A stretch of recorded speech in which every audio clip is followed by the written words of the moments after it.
नाम है? आप झारखंड से जो हो? बेटा आरती कैमरा ऑन कर कुमारी। दो, एक बार कैमरा ऑन करके दिखाओ तो मैम को अपनी शक्ल। मैंने भी नहीं देखा है तुम्हें आरती। मैम इधर लाइट नहीं है। अच्छा, ये she is from a tribal area but she is very progressive, very nice girl. ठीक है मैम, ठीक है, चलो, nice to have you here. क्या नाम है आपका बेटा? आरती कुमारी। आरती नाम है, ठीक है, चलो, ओके। सो हम लोगों ने ना फर्स्ट चैप्टर है यूनिट्स एंड मेजरमेंट्स, तो वो चैप्टर स्टार्ट किया हुआ है।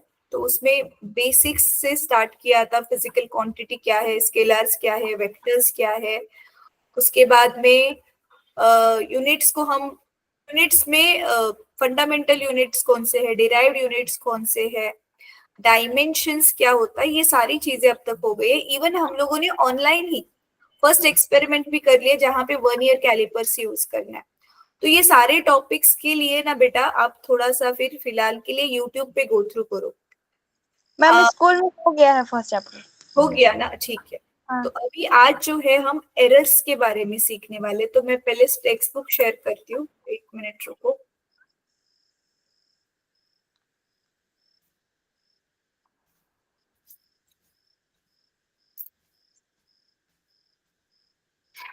देखो, तो ये भी हमारा हो गया limitations of dimensional analysis. Dimensions use करने से उसमें कुछ कुछ प्रॉब्लम्स भी है, लिमिटेशन है उसके, घाटे है उसके, वो क्या है ये कर लिया था हम लोगों ने। इसके बाद हमने वर्नियर कैलिपर्स का एक्सपेरिमेंट किया था। तो अभी आज की ये टॉपिक हम स्टार्ट करने वाले हैं, एरर्स। Errors in measurements. अभी एरर्स क्या होते हैं ध्यान से सुनना। एरर का हिंदी में मतलब क्या बताएंगे दोनों में से कोई एक?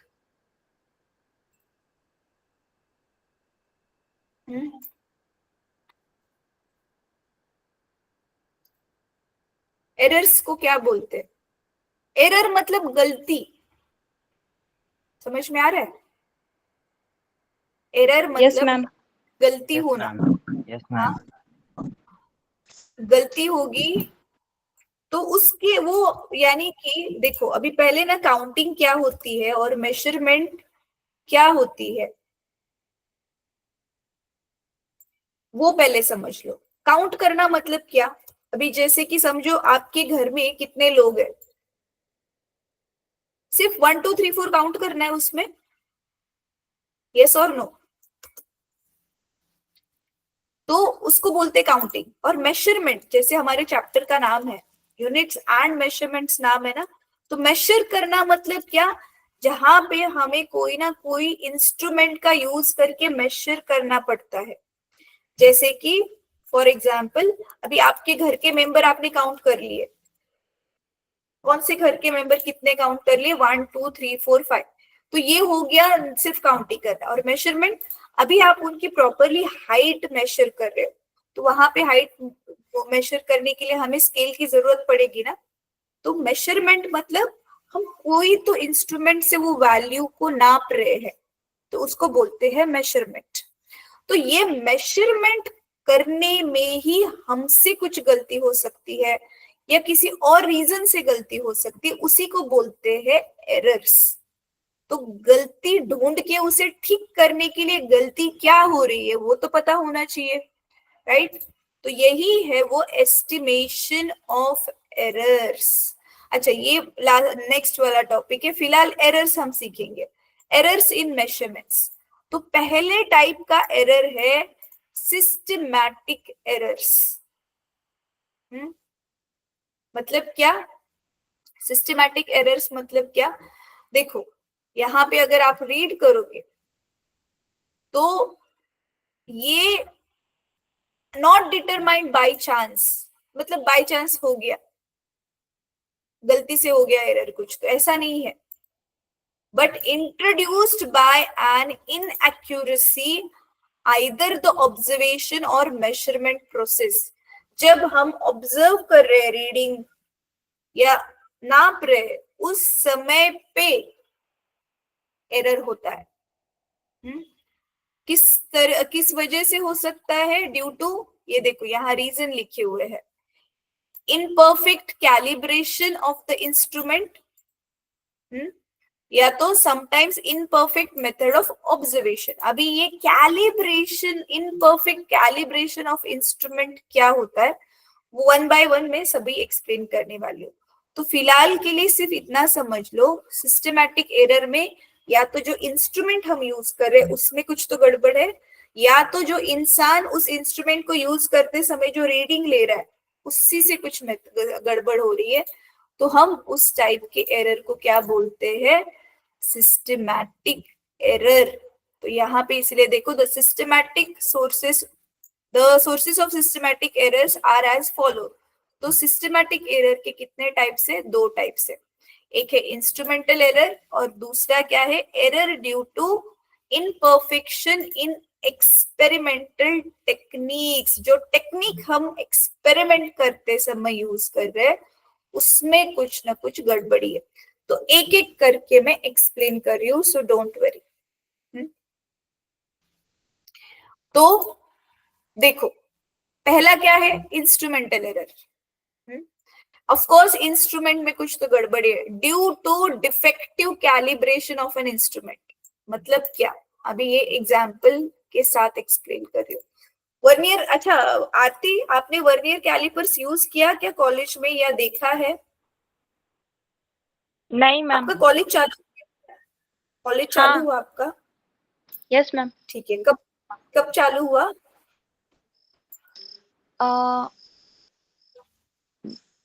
जून। एग्जैक्ट डेट जून नहीं, में 10 दिन। अच्छा, जून में ही चालू हो गया आपका। ओके ठीक है, अभी ध्यान से देखो इधर। Okay ma'am. अभी जो मैं एक्सप्लेन कर रही हूँ ना, ये आपको आगे चल के समझ में आएगा आरती। बस अभी फिलहाल इतना ध्यान दे दो कि एक ना वर्नियर कैलिपर्स करके नाम का ना एक इंस्ट्रूमेंट होता है जिससे हम लेंथ मेजर करते हैं। जो हमारी नॉर्मल स्केल होती है ना, उससे थोड़ा वो ज्यादा अच्छा इंस्ट्रूमेंट होता है लेंथ मेजर करने के लिए। तो प्रथमेश, तुझे याद है ना कल, ये ऐसे अगर मेन स्केल है, right? Yes ma'am. Vernier callipers में ये जो नीचे यहाँ पे उसके जो जॉज थे ऐसे, यस मैम। के बीच में कोई भी चीज नहीं रखी है, यानी इसके बीच में कोई भी चीज नहीं है, और ये स्क्रू यूज करके हम इसको आगे लेके जाते हैं। तो जब दोनों जॉज ऐसे चिपके हुए होंगे तो यहाँ पे मेन स्केल पे जो 0 से हमारा रीडिंग चालू हो रहा था, 0 1 2, उसके साथ जो इसके ऊपर जो ये वर्नियर स्केल ज्वाइन की थी, तो उसकी भी फर्स्ट लाइन इसी 0 के साथ कोइंसाइड होनी चाहिए। जब कुछ भी अंदर नहीं डाला है हम लोगों ने, तो मतलब इंस्ट्रूमेंट को बंद कर दिया है पूरा, तो ये जब 0 के साथ 0 मैच होगा, इसका मतलब हमारा इंस्ट्रूमेंट परफेक्ट है और हमें ये सही रीडिंग देगा। लेकिन अगर इंस्ट्रूमेंट में पहले से ही गड़बड़ है, ये 0 से कोइंसाइड करने की बजाय ये वर्नियर कैलिपर्स की लाइन या तो 0 से पहले है या तो 0 के बाद में है, इसका मतलब क्या, ये इंस्ट्रूमेंट में गड़बड़ है। और इसी को बोलते हैं इंस्ट्रूमेंटल एरर, क्योंकि ये इंस्ट्रूमेंट हमें क्या करेगा, रॉन्ग आंसर देगा। और आसान भाषा में मैं बताऊं, समझो ये हमारी नॉर्मल स्केल है। नॉर्मल स्केल है ना छोटी वाली आरती, ये ऐसी वाली, ये, यस मैम। हाँ ये समझो नॉर्मल स्केल है। लेकिन अगर ये नॉर्मल स्केल बताते समय कंपनी से कुछ गड़बड़ हो गई, तो नॉर्मल स्केल में तुम लोगों को पता ही है 0 होता है, फिर ये 1 होता है, फिर ये 2 होता है, और इसके बीच में भी लाइंस होती है, राइट? तो गलती से सपोज ये लाइन किसी किसी की बहुत पास बन गई और किसी किसी की दूर बन गई, तो फिर ये भी क्या होगा, गलत आंसर देगी। ये स्केल हमें लेंथ जब हम मेजर करेंगे गलत आंसर देगी। तो इसी टाइप के हम क्या बोलते हैं, error due to faulty instrument. इसीलिए उसका क्या नाम है, ऐसे वाले एरर का क्या नाम है, इंस्ट्रूमेंटल एरर। ठीक है, तो अभी इसको बाद में ध्यान से और अच्छे से पढ़ लेना तुम दोनों। फिर बाद में क्या है, error due to imperfection in experimental technique. जो एक्सपेरिमेंट हम कर रहे हैं उसकी जो टेक्निक है उसमें गड़बड़ हो रही है। मतलब क्या, बहुत सिंपल सी बात है, ध्यान दो। भी ना मेरे पास जो चीजें मैं वो यूज कर रही हूँ। सपोज ये देखो, ये सिंपल सा ये नमक लेने वाला जो बर्तन है, टेबल टेबल पे जो हम लेते हैं खाने के टेबल पे, तो समझो मैंने क्या किया है, इसमें नमक भरा है और कहाँ कितने लेवल तक ये नमक भरा है वो मुझे मेजर करना है। तो जिस लेवल तक नमक है ना वो मैं बराबर अपनी आंखों के लेवल से रख के फिर मेजर करूंगी तो वो सही आएगा। ऐसे टेढ़ा पकड़ा और फिर मैं मेजर कर रही हूँ तो गलत आएगा। तो यहाँ पे भी वही दिया है, टेक्निक एक्सपेरिमेंट आप कर रहे हो उसकी टेक्निक ही गलत है। तो यहाँ पे देखो क्या दिया है, ऐसे ही वॉल्यूम ऑफ अ लिक्विड, किसी भी बीकर में पानी या कोई भी लिक्विड कितना है उसकी वॉल्यूम आप मेजर कर रहे हो, लेकिन the tube is held not held vertical, सीधी सीधी रखी नहीं है, ट्यूब को ही टेढ़ा करती है तो गलत आएगा। तो ये एक टेक्निक गलत है। और तीसरा यहाँ पे क्या है, पर्सनल एरर। अभी पर्सनल में पर्सन आ गया तो पर्सन के खुद की वजह से जो एरर हो रहा है, due to fault of the observer, bias of the observer, carelessness, ये देखो carelessness in taking observation etcetera. तो इसमें एग्जाम्पल अभी क्या दिया है, while measuring the length of an object with a ruler, अपनी normal ruler, it is necessary to look at the ruler directly from the above। मतलब ये नोटबुक है मेरी और मैं स्केल से लाइन बना रही हूँ एक मेजरमेंट का, तो ऊपर से सीधा सीधा देखना जरूरी है। ऐसा टेढ़ा हम देखेंगे तो रॉन्ग आएगा आंसर। तो एक तो वो है। और दूसरा ये ड्यू टू पैरेलैक्स मतलब क्या पता है, अभी जैसे देखो ये नमक का मैं लेंथ देखना चाहती हूँ, मैंने आंखों से ऊपर पकड़ा या आंखों के लेवल से नीचे पकड़ा तो भी क्या होगा, कम ज्यादा दिखाई देगा और उसकी वजह से जो है वो गलत एरर काउंट होगा। आप ये चीज आई होप समझ पा रहे हो। ये एक्सपेरिमेंट करोगे ना तो ये पैरेलैक्स वर्ड बार बार आने वाला है। पैरेलैक्स मतलब क्या, हमारी आंखों की जो दिशा है वो सही नहीं है जिसकी वजह से एरर पैदा होता है, इसको बोलते हैं पैरेलैक्स। तो ये हो गए हमारे 3 टाइप के सिस्टमैटिक एरर्स। अभी इसको सिस्टमैटिक फिर भी क्यों नाम दिया गया, ये आगे समझेगा तुम लोगों को। फिर है रैंडम एरर्स।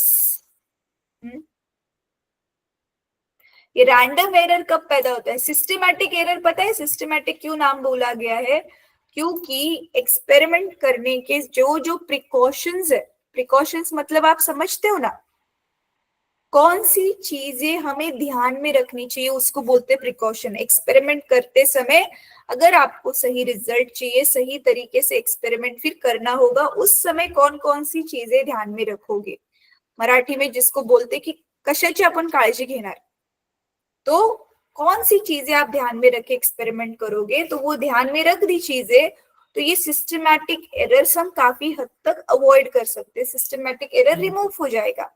अभी रैंडम एरर्स कब बनते हैं, जब आपने पूरी प्रोसीजर अच्छे से प्रिकॉशन सारे ध्यान में रख के पूरी प्रोसीजर अच्छे से फॉलो कर दी, फिर भी अगर एरर आ रहा है तो हम उसको बोलते हैं रैंडम एरर। अभी देखो, these are the errors which are introduced even after following all the procedures to minimize systematic errors.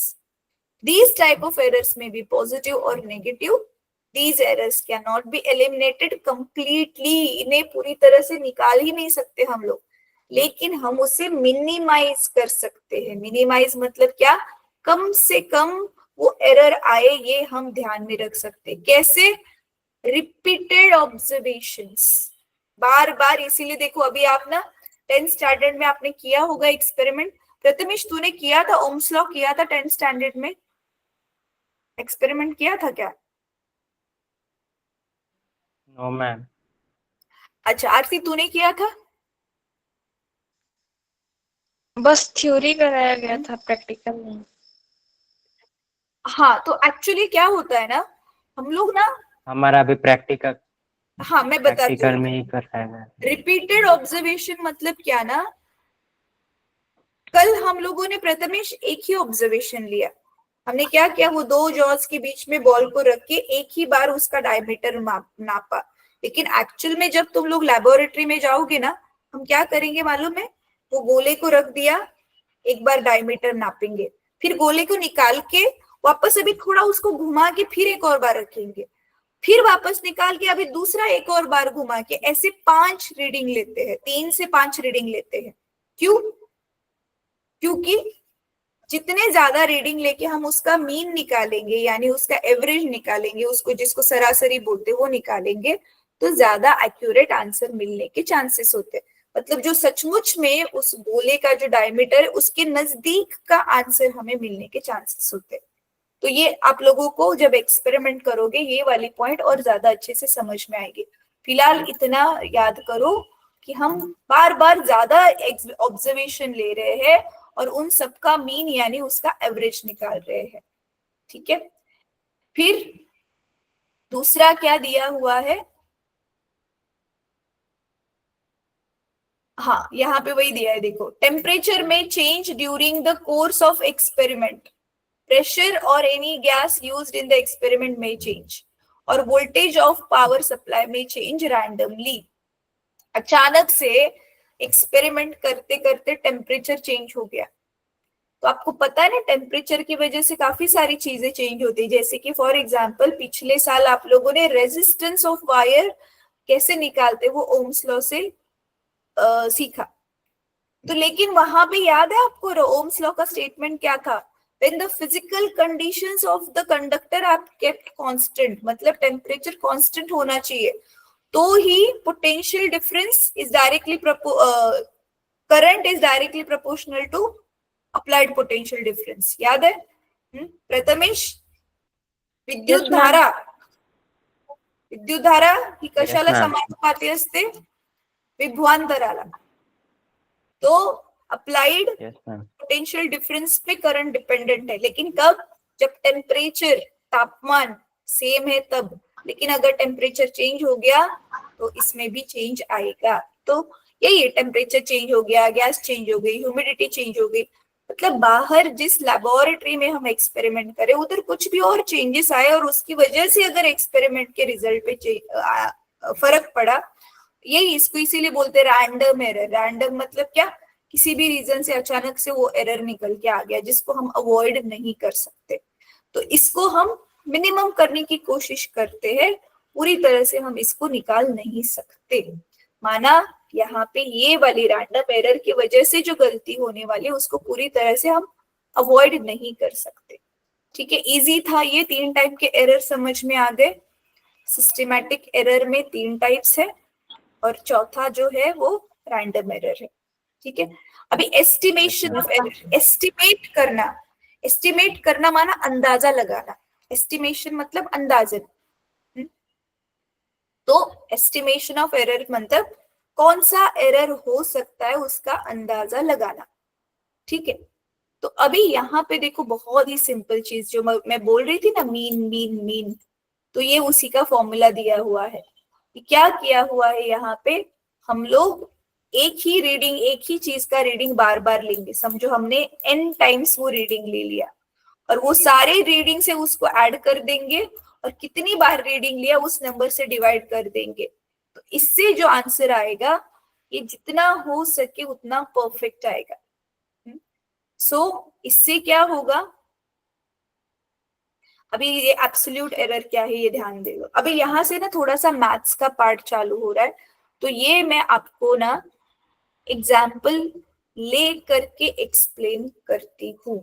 ठीक है, अभी सिंपल एग्जाम्पल ले रही हूँ मैं, ध्यान से देखना। ये अच्छे से समझना, ध्यान देख करके, बाद में भूल जाओगे फिर अभी नहीं समझोगे तो।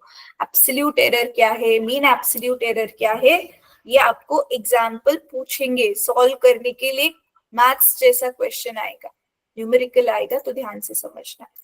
देखो अभी ना प्रथमेश, मैं यहाँ पे वर्नियर कैलिपर्स का एग्जाम्पल देना चाहती थी, बट अभी और भी सिंपल वाला एग्जाम्पल दे रही हूँ ताकि आरती को समझ में आए। ठीक है, तुझे तो आएगा ही, आरती को भी समझ में आएगा। समझो, ध्यान से सुनो। अभी आपके टीचर ने क्या किया है ना, कॉलेज में आपको एक ना कार्डबोर्ड दे दिया। कार्डबोर्ड मतलब समझते हो ना, पुट्ठा, ऐसा एक पुट्ठा दिया है। और इस पुट्ठे पे ना उन्होंने खुद से ही एक स्ट्रेट ऐसी लाइन बना के दे दी है, एक सेकेंड, ऐसे लाइन खींच के दे दी है। और आपको क्या करना है, आपकी जो नॉर्मल स्केल है उस स्केल से इसकी लेंथ मेजर करनी है। सिंपल, ये तो तुम लोगों ने स्कूल में ही किया हुआ है ना, दिए हुए लाइन की लेंथ को मेजर करना। तो इसको लेंथ, इसकी लेंथ को क्या करना है, मेजर करना है। अभी पता है तुम लोगों को, आपको लगेगा अरे ये कौन सी बड़ी चीज है, लेकिन ये डेफिनेटली बहुत आसान नहीं है। ये क्यों आसान नहीं है पता है? अभी इसमें क्या क्या एरर हो सकते हैं। पहला एरर ये हो सकता है, आप जो स्केल यूज कर रहे हो वो स्केल ही ठीक नहीं है, स्केल में ही गड़बड़ है, यानी कि इंस्ट्रूमेंटल एरर हो सकता है। बराबर है, इंस्ट्रूमेंट ही आपका ठीक Yes, नहीं है। ma'am. अभी ध्यान से देखो, अगर ये Yes, ma'am. पेपर को आपने जमीन पे रखा है ऐसे, एक मिनट देखो, अभी मेरी तरफ देखो। नॉर्मली हम ऐसे पेपर को टेबल पे रख के बनाते हैं, तो अगर मैं ऐसे साइड से स्केल के देख रही हूँ तो ये गलत है। मुझे पेपर को नीचे रख के ऊपर से देखना चाहिए, एकदम स्ट्रेट ऐसे, तो ही वो लाइंस में बराबर समझ ये कितने का है वो प्रॉपर स्केल के ऊपर मैं डिजिट काउंट कर पाऊंगी। नहीं तो दूर से देखूंगी तो वो बड़ा छोटा दिखने के चांसेस है वो लाइन। तो एक तो वही है, देखने की टेक्निक की वजह से वो सेकंड एरर वो हो सकता है। तीसरा एरर क्या हो सकता है मालूम है? अभी मैंने बोला ना कि ये कार्डबोर्ड है, तो अगर आप देखो कार्डबोर्ड, जो कार्डबोर्ड की सरफेस मतलब बाजू से ऐसे कार्डबोर्ड को देखोगे तो कार्डबोर्ड एकदम प्लेन, एकदम स्मूथ कभी नहीं होता है ना। कार्डबोर्ड की सरफेस पास से माइक्रोस्कोप के ऐसे देखोगे तो वो ऐसी टेढ़ी मेढ़ी होती है।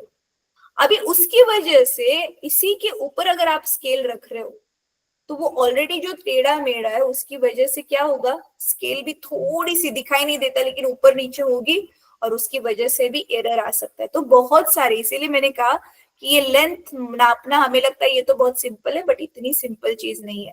तो इसीलिए अभी हम लोग क्या करते हैं, ध्यान से देखो। पहला हम क्या करेंगे, स्केल रख देंगे यहाँ पे और मेजर करेंगे। सपोज पहले आप लोगों ने मेजर किया, आंसर आया 1.6, वापस से स्केल को उठा दो, निकाल दो स्केल को, वापस से रखो, वापस से मेजर किया तो सपोज अभी आंसर आया 1.5, फिर तीसरी बार मेजर किया फिर से आंसर आया 1.6, फिर चौथी बार वापस आया 1.6 और पांचवी बार वापस आया 1.5।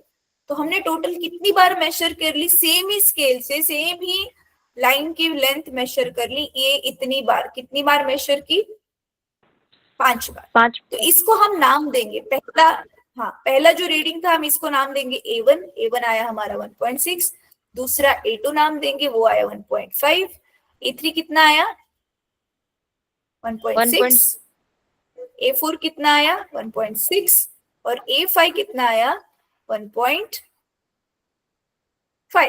ठीक है, तो अभी मीन कैसे निकालते, मीन मतलब ही एवरेज, मीन मतलब ही सरासरी। तो ये क्यों निकालते हैं हम, ताकि हमें ज्यादा से ज्यादा पास की वैल्यू मिले, हमारा जो एक्चुअल में लेंथ है, जो आंसर है उसके करीब की वैल्यू मिले। तो वो कैसे निकालते, जैसे आप लोग अपने मार्क्स का एवरेज निकालते हो, सेम टू सेम वैसे ही।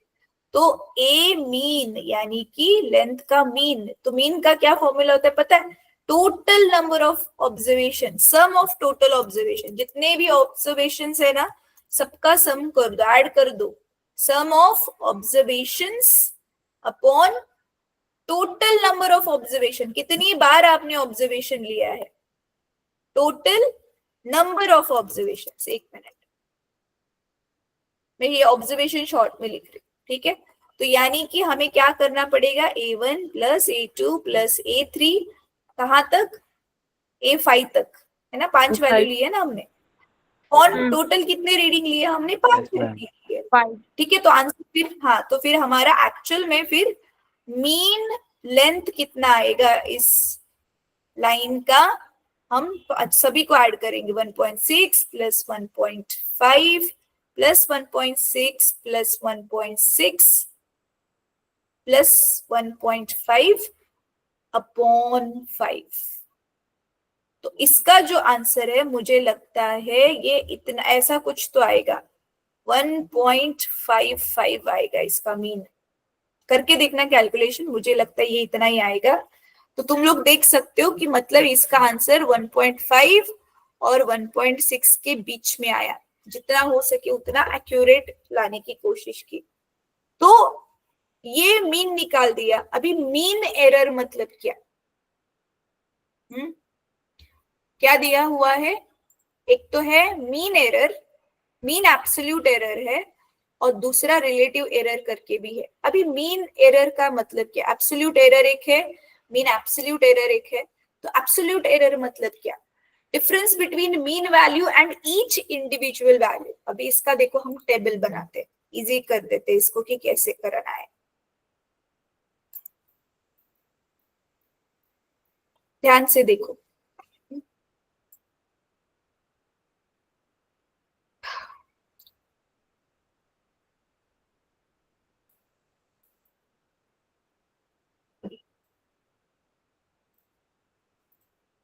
देखो पहले तो हम क्या लिखते हैं, ये ऐसे ही तरीका है, एग्जाम में भी आप लोग मतलब एक्सपेरिमेंट करोगे तो भी ऐसे ही लिखने वाले हो। तो जैसे अभी मैं लिख के बता रही हूँ, तो ध्यान से देखना।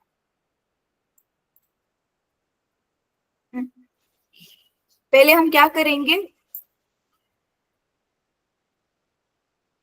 यहाँ पे लिखेंगे सीरियल नंबर। सीरियल नंबर मतलब अनुक्रमांक, अनुक्रमानिका, ठीक है, सीरियल नंबर। फिर हमने यहाँ पे जो ऑब्जर्वेशन लिया था, ए के ऑब्जर्वेशंस लिए, वो लिखेंगे। और यहाँ पे अभी हम लोग लिखेंगे मीन एरर। मीन एरर को ही क्या नाम दिया हुआ है यहाँ पे? Absolute error. क्या लिखेंगे हम लोग? Absolute error. एक सेकेंड, मीन को यूज करके निकालने वाले, तो यहाँ पे एब्सोल्यूट एरर। तो देखो ध्यान से, सीरियल नंबर 1 2 3 4 5, तो ये 1.6 था, फिर 1.5 था, फिर 1.6, 1.6, और ये क्या था? 1.5। तो एब्सोल्यूट एरर मतलब पता है क्या? हमारा मीन क्या आया था? मीन क्या आया था? 1.55 आया था ना। 55 1.55 को हम करेक्ट वैल्यू मान के चलते हैं। तो जो करेक्ट वैल्यू है हमारी, उस करेक्ट वैल्यू के कंपैरिजन में, उस करेक्ट वैल्यू की तुलना में हर एक जो हमने रीडिंग लिया वो कितना सही या गलत है, वो निकालने के लिए हम लोग क्या करेंगे? माइनस करेंगे इसको। तो देखो ये 1.6 रीडिंग आया, बट एक्चुअल वैल्यू 1.55 है। तो यहाँ पे कितने का डिफरेंस आ गया? 0.05 का। माइनस करो दोनों को, तो मतलब एक्चुअल रीडिंग से जो रीडिंग हमने लिया उन दोनों में कितना फर्क आया, उसी को बोलते हैं एब्सोल्यूट एरर, है ना। फर्क कितने का पड़ा भाई, कितनी गलती कर ली हमने, वही है वो। और ये 1.55 है और ये 1.155 है। अगेन यहाँ पे भी 0.05 का एरर है। तो अगर सभी का देखते जाओ तो सभी में हमारा जो एरर आया है वही आया है। समझ में आ रहा है? अभी आप देखोगे फिर 1.6 1.55 से बड़ी वैल्यू मिली, 1.5 1.55 से छोटी वैल्यू मिली। तो इसके लिए हम फिर माई साइंस का क्या करेंगे? यहाँ पे जो है हम लोग क्या करेंगे, साइन नहीं लेते हम लोग, सिर्फ वैल्यू में कितना फर्क आया वो लेते। इसीलिए देखो आपके टेक्स्ट बुक में ना ये 2 लाइन के बीच में डाला है इसको। टेक्स्ट बुक अभी मैं दिखाती हूँ आपको।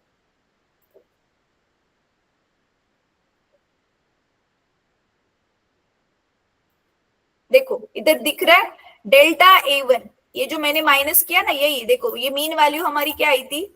1.55 माइनस एक्चुअल वैल्यू क्या आई? मीन वैल्यू पहली क्या आई थी? 1.55, और पहला रीडिंग क्या था हमारा? 1.6 था, राइट। तो दोनों को माइनस किया, और मॉड मतलब क्या? पॉजिटिव नेगेटिव साइन निकाल देंगे, हमें सिर्फ नंबर से मतलब है। सेम टू सेम हमारा डेल्टा A2 क्या आया, डेल्टा N क्या आया? तो यही डेल्टा ही मैंने अभी निकाला। डेल्टा मतलब ही हम क्या करते हैं? माइनस करते हैं। तो अभी जो मैंने वैल्यूज निकाली ना हर एक का 0.005, इसी को उन्होंने नाम दिया हुआ है। जैसे हम कोई नंबर नहीं मालूम तो उसको x लेते ना, तो वैसे ही यहाँ पे ये जो मैंने निकाला है यही क्या है हमारा, ये डेल्टा A1 है। यानी कि क्या A1 वैल्यू निकालते समय हमने कितना एरर किया, तो वो डेल्टा A1 है। सेम ये क्या है, डेल्टा A2 है, ये क्या है, डेल्टा A3 है, ये है डेल्टा A4 और सेम टू सेम ये है डेल्टा A5। समझा? तो एक्चुअल में अगर हम फॉर्मूला यूज करें तो ये 1.55 माइनस 1.6 होता, तो विच इज माइनस 0.05। लेकिन इसको वो मॉड, ये जो साइन होता है ना, ये दो डंडियां जो होती है इसको बोलते हैं मॉड, यानी सिर्फ मॉड्यूलस हम लोग सिर्फ वैल्यू निकालते, तो ये प्लस या माइनस साइन हट जाता है, तो फाइनल आंसर हम लिखते हैं सिर्फ 0.05। प्लस है कि माइनस है हमें उससे कोई लेना देना नहीं। समझ Yes, में ma'am. आया? Absolute Yes, error ma'am. समझ में आया? Yes, तो ma'am. मतलब कि जो एक्यूरेट वैल्यू है उस वैल्यू की तुलना में हमने हर एक रीडिंग लेते समय क्या गड़बड़ की उसको नापना, उसी को क्या बोलते हैं, एब्सोल्यूट एरर। अभी दूसरा है mean absolute error. Mean absolute मतलब सिंपल, मीन आ गया, जो एब्सोल्यूट एरर आपने डेल्टा की वैल्यू निकाली उसका मीन निकाल दो, उसका क्या करो आप, मीन निकाल दो। कैसे निकालोगे मीन, इसको ऐड करके, अभी वेरी सिंपल। देखो ये जो डेल्टा की वैल्यू आई थी ना, तो अभी इसका, ये इनका, ये हो गया normal absolute error. Absolute error कितना एरर आया भाई, एब्सोल्यूट।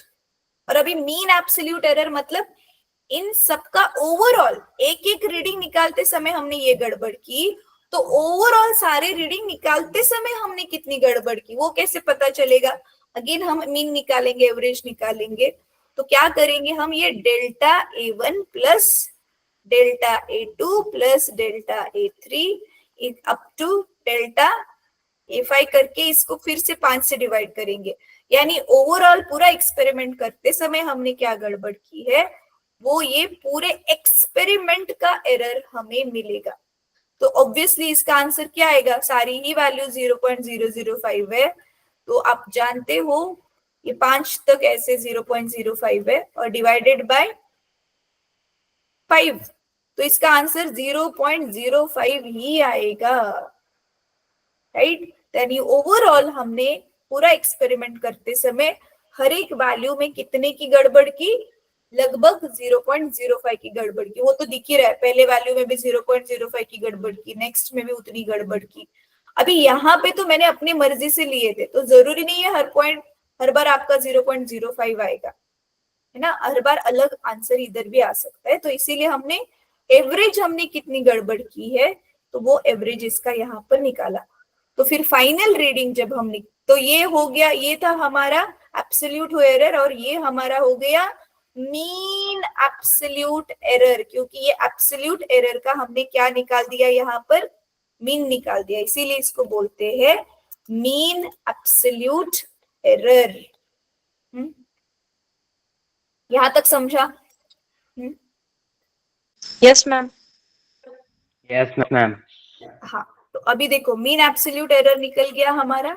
फिर उसके बाद में अभी हम क्या करेंगे, अभी मीन एब्सोल्यूट एरर और मीन एब्सोल्यूट एरर और मीन एब्सोल्यूट एरर को यूज करके निकालेंगे रिलेटिव एरर। रिलेटिव एरर मतलब क्या, दोनों को रिलेट करेंगे। दोनों को कैसे रिलेट करेंगे कि भाई एक्चुअल वैल्यू की तुलना में एरर कितने का आया, मतलब जो रियल में वैल्यू थी उसकी तुलना में हमने ओवरऑल पूरे एक्सपेरिमेंट में कितनी गड़बड़ी की है, तो ये है वो रिलेटिव एरर। तो देखो यहाँ पे क्या किया, रिलेटिव एरर के लिए जो हमारा मीन आया था ना सबका 1.55, तो वो यहाँ लिखेंगे और सारे की गड़बड़ी जितनी हमने की 0.05 की वो इधर आएगा। तो हमारा रिलेटिव एरर अभी के एग्जांपल के लिए कितना आएगा, 0.05 अपॉन 1.55, ठीक है। और यहाँ पे अगर हमें फिर सही वैल्यू लिखनी है, एक्यूरेट जितना ज्यादा हो सके अगर वो लिखना है, तो इन जनरल हम कैसे लिखेंगे लेंथ, ऐसे a मीन प्लस और माइनस डेल्टा ए मीन, मतलब हम क्या बता रहे हैं सामने वाले को, अभी ध्यान दो, सामने वाले को हम ये बता रहे हैं कि देख, सर को ही बोल दो आपके कि आप अपनी सर को, जिन्होंने ये काम दिया आपको, आप उनको ये बता रहे हो कि आपकी जो लेंथ है वो एक्चुअल में जो मीन वैल्यू आई है हमारी, वो मीन तो है 1.55 आपके रीडिंग्स के हिसाब से, लेकिन उसमें 19-20 का जो फर्क हो सकता है वो कितना हो सकता है, 0.05 का, क्योंकि वो आपका जो है वो मीन एरर आ चुका है, मीन एब्सोल्यूट एरर आ चुका है। समझ में आ रहा है क्या बोल रहे हो? आप सर को ये बता रहे हो कि सर देखो मैंने 5 रीडिंग लिए, उस रीडिंग का मीन वैल्यू इतना आया है, लेकिन गलती होने के चांसेस होते ही हर जगह पे, तो वो गलती अगर है तो भी कितनी बड़ी गलती है वो कैसे पता चलेगा, तो वो 0.05 की गलती हो सकती है, या तो मतलब मैंने जो लेंथ निकाली है ये 0.05 से थोड़ी एक्स्ट्रा हो सकती है, या तो माइनस करके वो कम भी हो सकती है, या तो आपको ऐड करना पड़ेगा या तो सब्ट्रैक्ट, मतलब मैंने जो वैल्यू दी है उससे हो सकता है ये लाइन की मेजरमेंट थोड़ी ज्यादा हो या थोड़ी सी कम हो। समझ में आया एरर्स क्या क्या करते हैं हम लोग, मतलब ये साइंटिस्ट क्या करते थे Yes, कि ma'am. जितना हो सके उतना ज्यादा से ज्यादा एक्यूरेट मेजर करने की कोशिश करना, समझा? तो अभी एग्जाम में आप लोगों को सिंपल, जैसे मैंने ये टेबल बना के रीडिंग्स दी थी, ऐसा ही टेबल देंगे और उसके ऊपर बेस्ड आपको ये तीनों चीजें निकालनी है। पहले आप क्या निकालोगे, पहले तो आपका रीडिंग का ये मीन निकालोगे, मीन निकालने के बाद आप एब्सोल्यूट एरर निकालोगे, एब्सोल्यूट एरर निकालने के बाद मीन एब्सोल्यूट एरर निकालोगे, और वही लेकर के आप ये करेक्ट आंसर लिखोगे कि भाई कितना 19-20 का फर्क आ सकता है, ठीक है? और फिर अगर पूछा है तो रिलेटिव एरर भी निकाल सकते हो। तो ये 3 से 4 मार्क का क्वेश्चन आ सकता है। और लास्ट में परसेंटेज एरर तो बहुत ही आसान है, ये रिलेटिव एरर में जो था वही लिखना है, और आप लोगों को मालूम ही है ना, देखो कितने मार्क्स मिले और कितने में से मिले, इंटू 100 करते तो आपके मार्क्स की परसेंटेज आती है, राइट?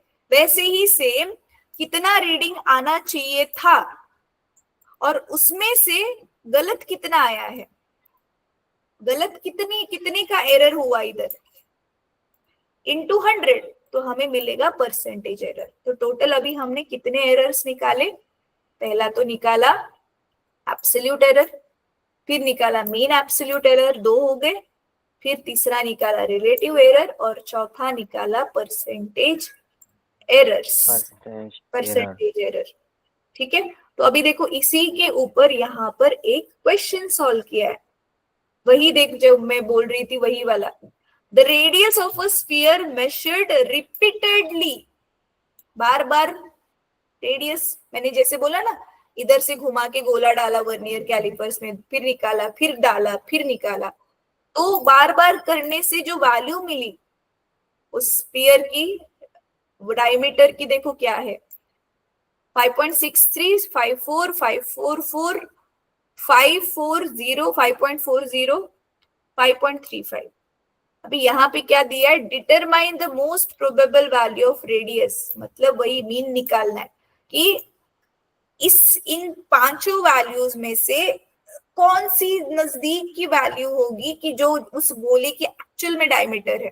तो उसी के लिए यही क्या करेंगे, हम ये मीन निकालेंगे, यानी सारे रीडिंग्स को प्लस करके टोटल 5 रीडिंग है तो डिवाइड कर देंगे, तो ये आंसर आ गया आपका मीन वैल्यू कि भाई उस गोले की सचमुच में इतनी डायमीटर हो सकती है। फिर बाद में आगे क्या पूछा था, probable value of the radius, तो ये निकाल दिया हमने, अच्छा ये रेडियस दिया है, डायमीटर नहीं दिया। फिर पूछा है mean absolute, relative and percentage error, यानी सारे ही एरर्स इन्होंने पूछ लिए। तो एक तो हमने निकाल दिया, मीन निकाल दिया, और मीन एब्सोल्यूट एरर क्या होता है, हमारी ये जो वैल्यू आई उसमें से एक्चुअल वैल्यू जो रीडिंग हमने लिया था उसको माइनस करते जाना है। तो देखो ये पहली रीडिंग में से फिर से ये एवरेज रीडिंग माइनस किया, फिर ये दूसरे रीडिंग में से फिर से ये माइनस किया, तीसरे रीडिंग में से माइनस किया, ऐसे क्या किया हम लोगों ने, सभी रीडिंग्स को माइनस माइनस करके फिर टोटल नंबर ऑफ रीडिंग्स 5 थे, इसीलिए 1/5 इधर बाहर लिखा है। तो ये माइनस करके टोटल इतना आ गया, 5 से हमने डिवाइड किया, यानी कि हर एक रीडिंग को मेजर करते समय हमने कितने की गड़बड़ की है, तो वो है 0.0904 मीटर की हमने गड़बड़ की हो सकती है। तो अभी रिलेटिव एरर का यही तो फॉर्मूला था। क्या था रिलेटिव एरर का फॉर्मूला?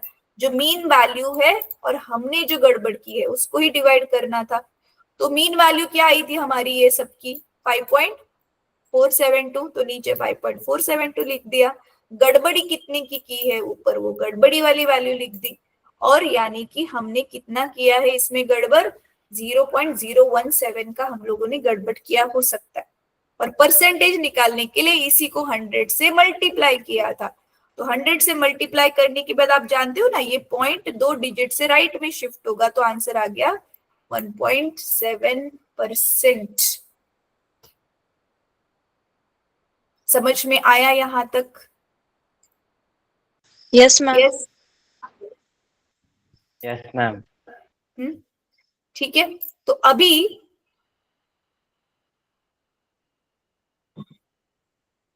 अच्छा, ये अभी जो कॉम्बिनेशन ऑफ एरर वाला जो चीज है ना, error in sum and difference, ये भी इजी है, लेकिन इसको हम अभी नेक्स्ट टाइम करेंगे। फिलहाल क्योंकि मैं चाहती हूँ जो हमने सीखा ना उसे आप परफेक्ट करो, तो वो परफेक्ट करने के लिए मैं एक क्वेश्चन दे रही हूँ, इसी में से दे रही हूँ, आप ट्राई करो वो दोनों सॉल्व करने का।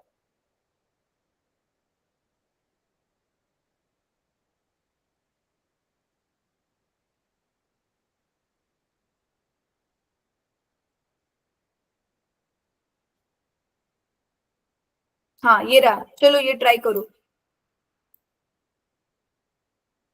ये वाला ट्राई करो।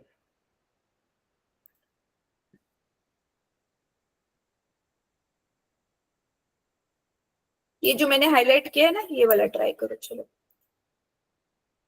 5 मिनट काफी है, चलो 5-7 मिनट ले लो और ट्राई करो इसको। वैसे भी टाइम हो ही गया यार, 3 ही मिनट बाकी है। ठीक है, चलो ट्राई करो ये।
आरती,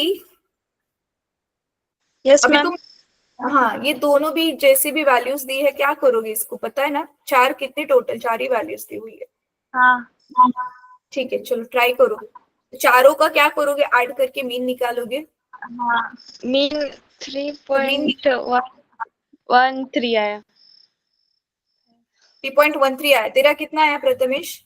मैम मैम मेन लेंथ वो 3.30 आया है हाँ सेंटीमीटर, सही आ गया। और मेन एब्सोल्यूट एरर वो 0.01 सेंटीमीटर आया है और परसेंटेज एरर वो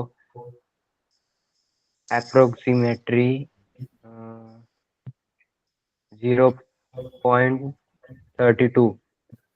अच्छा, एक काम करो, दोनों भी ग्रुप में एडेड हो ना, तो अभी तो हम class Yes, ma'am. Almost time 1 ही मिनट रह गया है, तो इसको अच्छे हैंडराइटिंग में अच्छे से सॉल्व करना और इसका फोटो हमारे 11th वाले ग्रुप में डालना। Aarti, are you added in that group? No ma'am. अच्छा, तो प्रेमा मैम को ना बोल दो, तुम्हें ऐड कर देंगे, तो वो ग्रुप में तुम लोग इसका फोटो खींच के डालो, सॉल्व करो नोटबुक पे, फिर नॉर्मल मोबाइल से फोटो लो जो तुमने सॉल्व किया उसका डालो, तो मुझे दिखाई देगा कि तुम लोगों ने क्या सॉल्व किया। ठीक है, ओके तो मैम। भाई एक Yes, ये ma'am. सॉल्व करो, हाँ ये एक सॉल्व करो, और इसके अलावा एक और क्वेश्चन देखते हैं। हाँ, ये जो हम लोगों ने डायमेंशंस किए थे ना, उसके ऊपर देखो क्वेश्चन जो है। प्रथमेश, वो जो डायमेंशन लिखना सीखा था ना हमने, L0 T⁻1, Yes, वो ma'am. सब, उसी के Yes, ऊपर ma'am. मैं एक और क्वेश्चन में दे रही हूँ, इसको भी थोड़ा सा ट्राई करो। Yes, ma'am. ये देखो, ये 3 क्वेश्चंस ट्राई करो, ये वाले क्वेश्चन नंबर 3 हाँ. का 1 2 3 गलत हुआ तो भी कोई बात नहीं, लेकिन एटलीस्ट ट्राई तो जरूर करो।